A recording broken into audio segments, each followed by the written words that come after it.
Assalamualaikum warahmatullahi wabarakatuh. Perkenalkan, nama saya Alwi. Saya mewakili dari kelompok 7 di mata kuliah Manajemen Koperasi dan UKM. Hari ini kelompok kami akan mempresentasikan tentang UMKM. Sebelum kita masuk ke dalam materi, saya akan memperkenalkan dulu teman-teman kelompok saya. Yang pertama ada Melinda Sari, kemudian ada Alifa Rizky Amalia, kemudian ada Rani, kemudian ada Reza Diovanda, kemudian ada Ahmad Fedri Muhajir, kemudian ada Lani Sukmajaya, yang terakhir ada saya sendiri yaitu Alwi. Nah, kita akan masuk ke materi yaitu pengertian UMKM. Apa itu UMKM? UMKM adalah usaha mikro kecil menengah.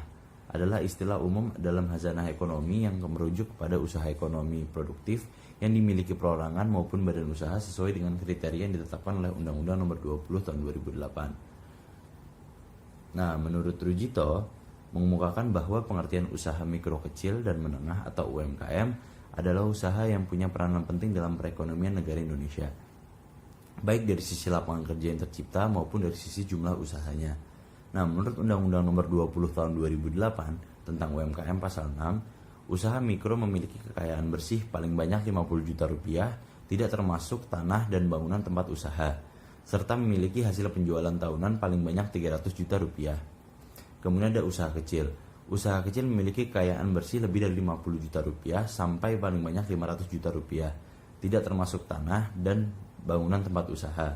Selain itu, usaha kecil memiliki penjualan tahunan lebih dari 300 juta rupiah sampai paling banyak 2,5 miliar rupiah. Kemudian ada usaha menengah memiliki kekayaan bersih lebih dari 500 juta rupiah sampai paling banyak 10 miliar rupiah, tidak termasuk tanah dan bangunan tempat usaha. Selanjutnya dikatakan sebagai usaha menengah apabila memiliki hasil penjualan tahunan lebih dari 2,5 miliar sampai paling banyak 50 miliar. Selanjutnya, keberadaan UMKM secara alami. Keberadaan UMKM secara alami, proses pembangunan ekonomi di suatu negara secara alami menimbulkan kesempatan besar yang sama bagi semua jenis kegiatan ekonomi semua skala usaha. Besarnya suatu usaha tergantung pada sejumlah faktor.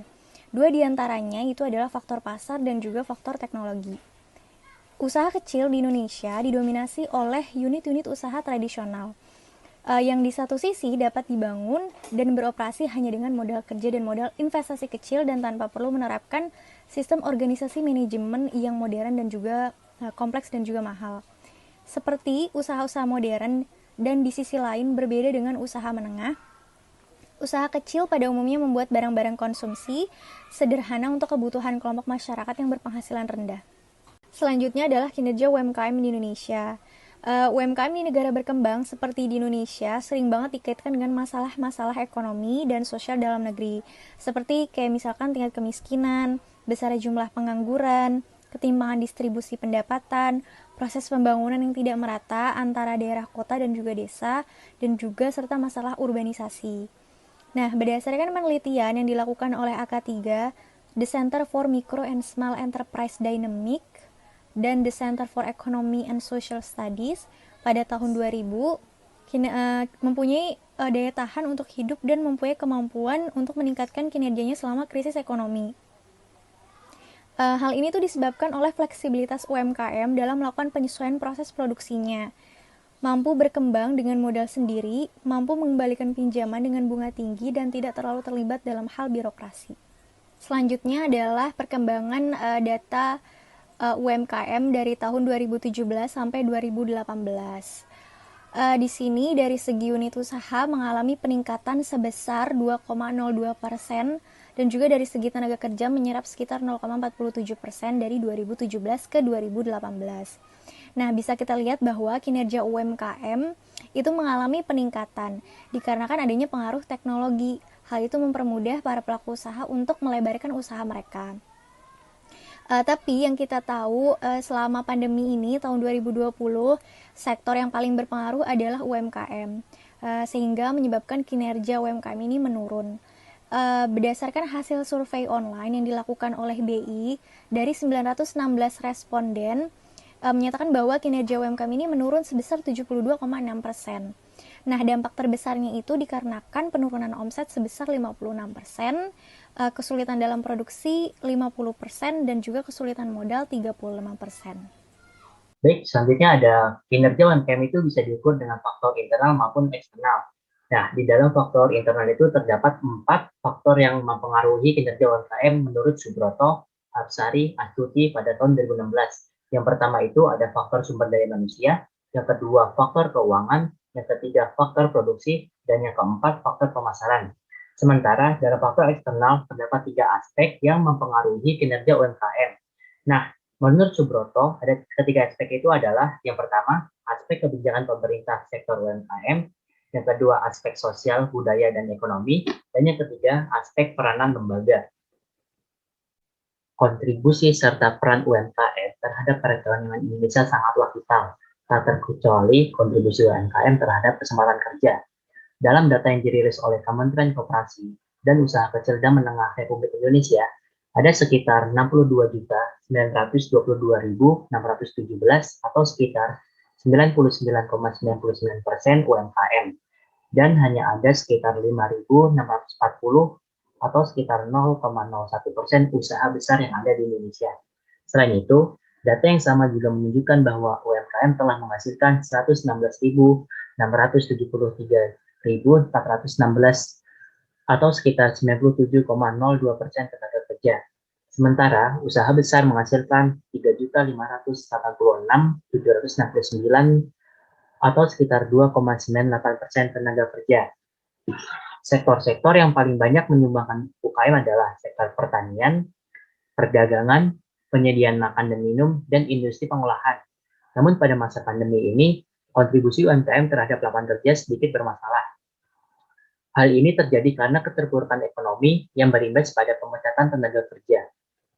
Untuk hal itu, pemerintah mengeluarkan program-program seperti BLT UMKM, bantuan presiden atau Banpres, serta OSS guna membantu UMKM di masa pandemi ini. Selanjutnya, ada kontribusi UMKM terhadap PDB. Selain berkontribusi aktif terhadap kesempatan kerja, UMKM juga berkontribusi banyak terhadap PDB negara ini. Sebelumnya, apa sih itu PDB? PDB adalah jumlah nilai tambah yang dihasilkan oleh seluruh unit usaha dalam suatu negara tertentu, atau merupakan jumlah nilai barang dan jasa akhir yang dihasilkan oleh seluruh unit ekonomi. Banyak sekali faktor yang mempengaruhinya, tak terkecuali UMKM yang termasuk pada aspek unit usaha.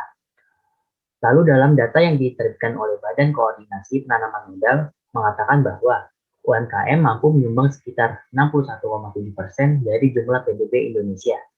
Dapat dilihat dalam grafik di samping, 3 tahun terakhir ini kontribusi UMKM terhadap PDB semakin meningkat signifikan. Puncaknya adalah pada tahun 2020. Di masa pandemi, mengapa di masa pandemi justru UMKM menyumbang begitu besar PDB? Salah satu faktornya adalah imunitas atau daya tahan UMKM yang cukup kuat dibanding sektor lainnya. Di masa pandemi ini juga membuat mereka tetap bisa bertahan dan beradaptasi sehingga tetap menyumbangkan PDB yang besar bagi negara Indonesia. Peluang dan tantangan bagi UMKM dalam liberalisasi perdagangan. UMKM merupakan pilar utama dalam perekonomian Indonesia, di mana karakteristik utama UMKM adalah kemampuan mengembangkan proses bisnis yang fleksibel dengan menanggung biaya yang relatif rendah. Berdasarkan data Badan Pusat Statistik, dampak dari liberalisasi perdagangan internasional terhadap UMKM di Indonesia menunjukkan bahwa jumlah unit usaha UMKM dan kontribusi outputnya terhadap pembentukan produk domestik bruto terus bertambah setiap tahunnya. Hal ini mengartikan bahwa liberalisasi perdagangan internasional atau semakin terbukanya ekonomi Indonesia terhadap dunia tidak mematikan UMKM. Akan tetapi, daya saing global yang rendah dari UMKM secara umum dibanding negara yang sedang berkembang lainnya menjadi suatu hambatan serius bagi kelompok usaha tersebut, bukan saja untuk bisa menembus pasar global, tetapi juga untuk bisa memenangi persaingan dengan barang-barang impor di pasar domestik. Berikut ini adalah gambar data saing UMKM di sejumlah negara ASEAN atau ekonomi APEC. Nah, berdasarkan hasil dari penelitian APEC, ini menunjukkan daya saing UMKM di Indonesia masih paling rendah dibandingkan UMKM di sejumlah negara APEC lainnya. UMKM harus mempertahankan pangsa pasar domestik dengan semakin banyaknya barang-barang impor yang membanjiri pasar dalam negeri. Untuk itu, diperlukan adanya peran antara pemerintah dan UMKM untuk dapat bekerja sama lebih baik dalam menghadapi masyarakat ekonomi ASEAN. Salah satunya adalah pemerintah memberikan kemudahan dalam bidang penyediaan pameran atau stand-stand untuk memperkenalkan produk Indonesia. Yang berikutnya itu meminimalisir biaya perpajakan dalam bidang ekspor dan impor, penyediaan bahan baku yang memadai, serta perizinan dalam membuka usaha baru dipermudah untuk kelancaran dalam usaha. Dan para pelaku UMKM ini juga harus selalu memberikan inovasi produk-produk barang dagangan yang dihasilkan agar dapat bersaing dengan hasil produk negara lain, sehingga hasil produk Indonesia dapat diakui di negara-negara lainnya. Peluang bagi UMKM dalam liberalisasi perdagangan adalah produk-produk UMKM ini bisa memasuki pasar global dengan strategi pemasaran dan kemudahan internet marketing. Tetapi pasti ada tantangannya. Tantangannya itu untuk memasuki pasar bebas adalah sulit meningkatkan produk-produk kompetitif di pasar global tanpa memiliki pendidikan bisnis dan pengetahuan bisnis yang memadai agar bisa menguasai pasar global. Nah, perdagangan bebas itu adalah adanya kebebasan bagi para pelaku usaha untuk menjual produknya ke luar negeri tanpa adanya hambatan perdagangan. Produk yang dijual bukan hanya barang atau jasa, tapi termasuk pada tenaga kerja dan arus modal yang mereka miliki. Jadi dengan adanya perdagangan bebas, perusahaan dari suatu negara bisa mendirikan cabang perusahaannya di negara lain. Ada beberapa keuntungan yang bisa didapat dengan menerapkan kebijakan perdagangan bebas dalam perekonomian negara. Yang pertama tuh ada memenuhi kebutuhan suatu negara, yang kedua meningkatkan kualitas produk, yang ketiga memperluas lapangan kerja. Selain itu, ada juga beberapa kerugian yang bisa terjadi dari penerapan perdagangan bebas pada suatu negara. Nah, yang pertama tuh ada menghambat pertumbuhan industri dalam negeri. Yang kedua, banyak tenaga kerja yang tidak terserap. Yang ketiga, mengurangi pendapatan negara. Dan yang keempat, yaitu masalah terjadi pada UMKM dan cara mengatasinya. Peningkatan UMKM tiap tahun memiliki pengaruh yang baik bagi perekonomian Indonesia. Pemerintah itu sempat menurunkan pajak UMKM hingga sampai 0,5%, banyaknya untuk meningkatkan bisnis UMKM di Indonesia. Namun, penurunan jumlah pajak nyatanya bukanlah masalah UMKM, karena masih banyak pengusaha UMKM yang memiliki kendala modal usaha, strategi marketing, hingga akses teknologi digital, sehingga usaha mereka tidak berjalan dengan lancar, bahkan tidak mengalami peningkatan. Yang pertama tuh ada minimnya modal usaha adalah masalah UMKM yang utama. Masalah utama UMKM pada umumnya adalah minimnya modal usaha yang mereka miliki. Jadi efeknya tuh para pengusaha tidak mampu meningkatkan jumlah produksinya untuk mendapatkan keuntungan yang lebih banyak. Sumber masalah utamanya sebenarnya sangat klasik. Mereka kerap kali kesulitan dalam hal mencari modal pembiayaan dari bank karena banyak syarat-syarat yang tidak bisa mereka penuhi. Nah, cara mengatasinya itu si pembisnis UMKM yang memiliki masalah ini, salah satu cara untuk mengatasinya adalah dengan melakukan penggalangan dana. Penggalangan dana yang dilakukan bisa melalui website penggalangan dana modal usaha yang saat ini banyak tersebar. Jadi si pengusaha ini bisa melakukan pengajuan di website tersebut dan melengkapi berbagai persyaratannya. Yang kedua, tidak tahu bagaimana cara membesarkan bisnis. Masalah yang kerap dialami para pengusaha UMKM selanjutnya adalah kurangnya pengalaman mereka tentang manajemen bisnis. Banyak dari mereka yang hanya fokus dalam produksi barang, namun tidak memikirkan cara ekspansi bisnisnya. Efeknya tuh mereka menjadi kesulitan dalam meningkatkan bisnis dan usaha. Mereka pun hanya jalan di tempat. Cara mengatasinya adalah dengan meningkatkan pengetahuan terkait perkembangan strategi bisnis terbaru dengan rajin-rajin membaca dan belajar. Yang selanjutnya yaitu yang ketiga, kurangnya inovasi produk. Dalam hal meningkatkan daya saing bisnis, para pengusaha seringkali dihadapkan para kendala ketika melakukan inovasi produknya. Saat ini, Jumlah produk UMKM yang bisa menembus di kancah internasional kemungkinan masih bisa dihitung dengan jari. Penyebabnya, sulitnya produk UMKM bersaing di tingkat internasional adalah rendahnya daya saing produk mereka. Terlebih lagi jika ada hubungannya dengan harga yang sudah ditawarkan. Produk UMKM di Indonesia juga bisa dibilang jauh dari kualitas internasional. Cara mengatasinya yaitu dengan meningkatkan daya saing produk. Jadi para pelaku UMKM harus bisa lebih kreatif dan inovatif melakukan produk barangnya agar produk bisa dilihat banyak, maka harus bisa menawarkan produk secara lebih inovatif. Dengan cara menerapkan berbagai formula bisnis atau cara produksi yang berbeda. Yang terakhir yaitu yang keempat, kesulitan dalam mendistribusikan barang. Masalah UMKM selanjutnya adalah mendistribusikan barang. Selama ini kebanyakan pelaku UMKM selalu kekurangan channel dalam hal mendistribusikan barang produknya. Kebanyakan dari mereka hanya fokus dalam hal mendistribusikan barang pada beberapa mitra dan pengepul yang memang hanya dikenalnya saja. Cara ini tentunya sangat sederhana dan tingkat jangkauannya pun belum luas. Cara mudah dalam mengatasinya dengan cara tuh aktif bergabung di berbagai pameran produk yang diselenggarakan berbagai instansi untuk memperluas jangkauan. Selanjutnya, masalah UMKM yang kelima, belum mengoptimalkan pemasaran online, yaitu sulitnya dalam mendistribusikan barang. Salah satu faktor yang menimbulkan pendistribusian barang kurang meluas karena para pengusaha belum mampu melakukan pemasarannya secara online. Mungkin beberapa dari mereka sudah memasarkan produknya melalui berbagai media online, seperti media sosial, marketplace, forum, dan lain-lain. Namun dalam prakteknya masih jauh dari kata maksimal. Akibatnya hasil dari apa yang mereka dapatkan pun menjadi kurang maksimal. Cara mengatasinya adalah lebih aktif dalam melakukan pemasaran online. Hal utama yang harus dilakukan adalah dengan memilih saluran pemasaran online yang tepat, lalu lebih fokus lagi dalam memasarkan saluran tersebut dan mengoptimalkannya.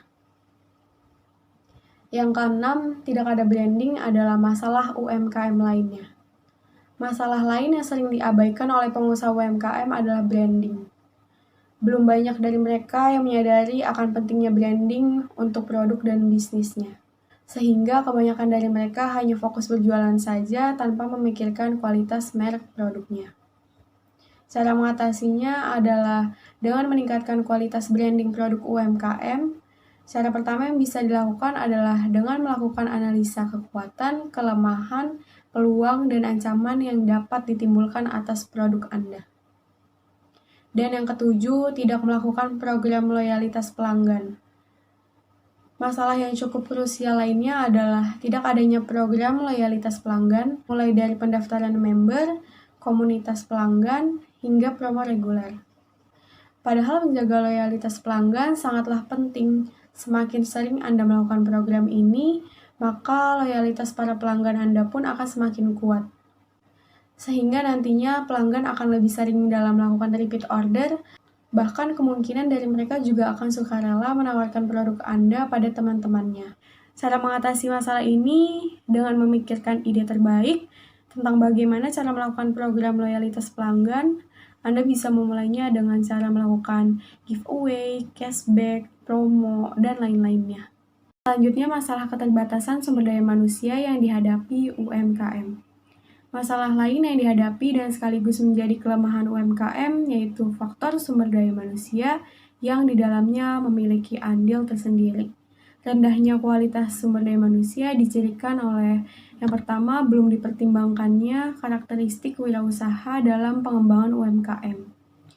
Selanjutnya, yang kedua, rendahnya kapasitas pengusaha skala mikro kecil dan menengah serta pengelolaan koperasi. Yang ketiga, masalah rendahnya motivasi dan budaya wirausaha mikro dalam membangun kepercayaan.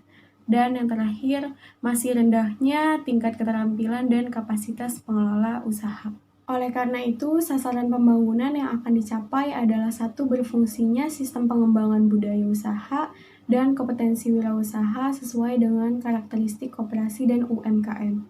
Yang kedua, meningkatnya kompetensi teknis dan manajemen pengusaha skala mikro, kecil, dan menengah, serta pengelolaan koperasi terutama dalam menghasilkan produk yang berkualitas, inovatif, dan kreatif, dan mengembangkan usaha pemasaran produknya. Yang ketiga, meningkatnya kualitas dan sistem pengembangan kompetensi usaha skala mikro, kecil, dan menengah, serta pengelola koperasi. Dan yang keempat, meningkatnya budaya wirausaha dan daya tahan usaha mikro. Keterbatasan sumber daya manusia, usaha skala mikro, kecil, dan menengah, serta pengelolaan koperasi, baik dari segi pendidikan formal maupun pengetahuan dan keterampilannya sangat berpengaruh pada manajemen pengelolaan usahanya, sehingga usaha tersebut sangat sulit untuk berkembang dengan optimal. Di samping itu, dengan keterbatasan sumber daya manusianya, unit usaha tersebut relatif sulit untuk mengadopsi perkembangan teknologi baru untuk meningkatkan daya saing produk yang dihasilkannya baik dalam negeri maupun luar negeri.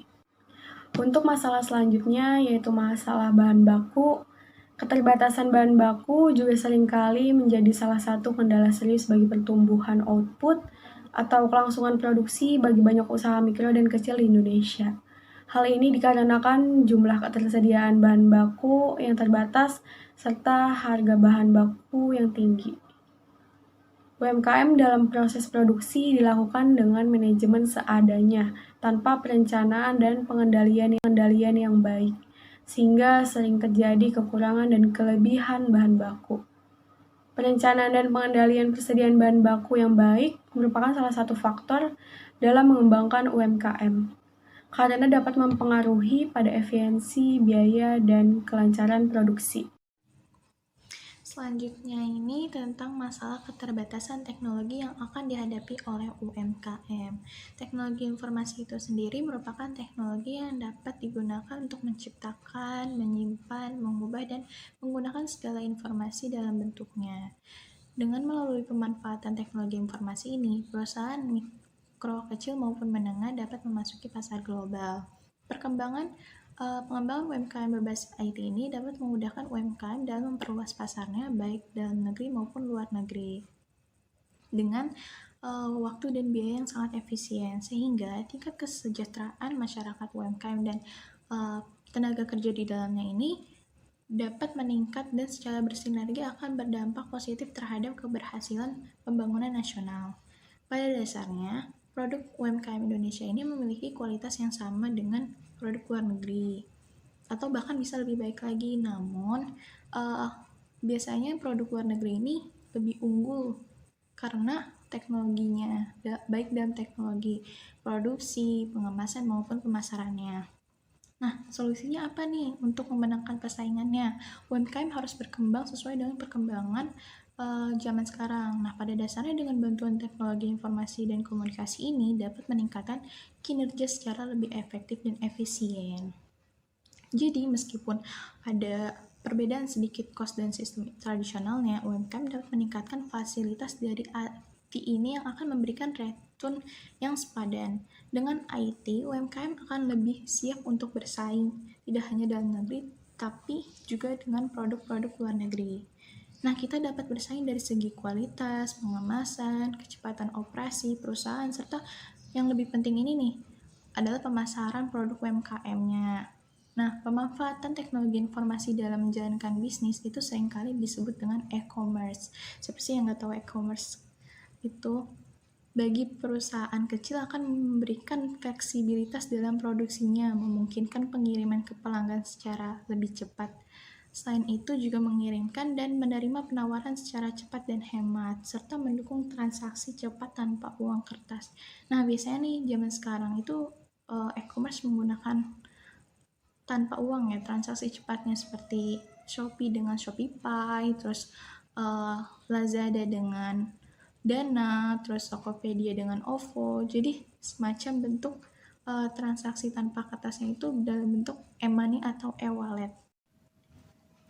Nah, selanjutnya ini ada pemanfaatan internet memungkinkan UMKM melakukan pemasaran dengan tujuan pasar global, sehingga peluang untuk menembus ekspor ini sangat terbuka luas. Di samping itu, biaya transaksi juga bisa diturunkan. Nah, biaya transaksi atau transaction cost merupakan biaya-biaya yang timbul dari proses kegiatan bisnis. Biaya ini mencakup biaya komunikasi baik di dalam organisasi maupun layanannya. Nah, biaya dari semua ini berpotensi dapat dikurangi dengan sistem teknologi informasi yang lebih baik lagi. Nah, hal positif yang dapat diperoleh dengan memanfaatkan jaringan internet dalam mengembangkan usahanya adalah yang pertama dapat mempertinggi promosi produk dan layanan melalui kontak langsung, kaya informasi dan interaktif dengan pelanggan. Sebagai contohnya adalah kita bisa melakukan promosi atau mengiklankan produk kita dengan menggunakan Google AdSense atau Instagram AdSense atau melalui kontak WhatsApp langsung. Nah, yang kedua itu menciptakan satu saluran distribusi bagi produk yang ada. Sebagai contoh, yang saya ketahui adalah e-commerce, salah satunya itu Shopee ya. Shopee memiliki beberapa toko. Ada beberapa toko di Shopee yang emang langsung dikelola oleh Shopee-nya. Nah, ini merupakan satu saluran distribusi ya, sehingga produknya itu langsung dikelola atau ditangani oleh Shopee. Nah, yang ketiga itu biaya pengiriman informasi ke pelanggan lebih hemat jika dibandingkan dengan paket atau jasa pos. Yang keempat, waktu yang dibutuhkan untuk menerima dan mengirim informasi itu sangat singkat, hanya dalam hitungan menit ataupun detik. Nah, sebagai contohnya itu sama saya mengambil Shopee. Shopee ini memiliki customer service dan layanan yakni kita bisa menanyakan langsung kepada penjual di Shopee ya. Kita bisa menanyakan produknya apakah masih ada, dan kita juga bisa melakukan komplain langsung ke penjualnya. Jadi sangat interaktif sekali dengan waktu yang singkat tanpa harus kita mendatangi tokonya. Sekian dan terima kasih dari kelompok kami. Mohon maaf apabila ada kesalahan. Wabillahi taufiq wal hidayah. Wassalamualaikum warahmatullahi wabarakatuh.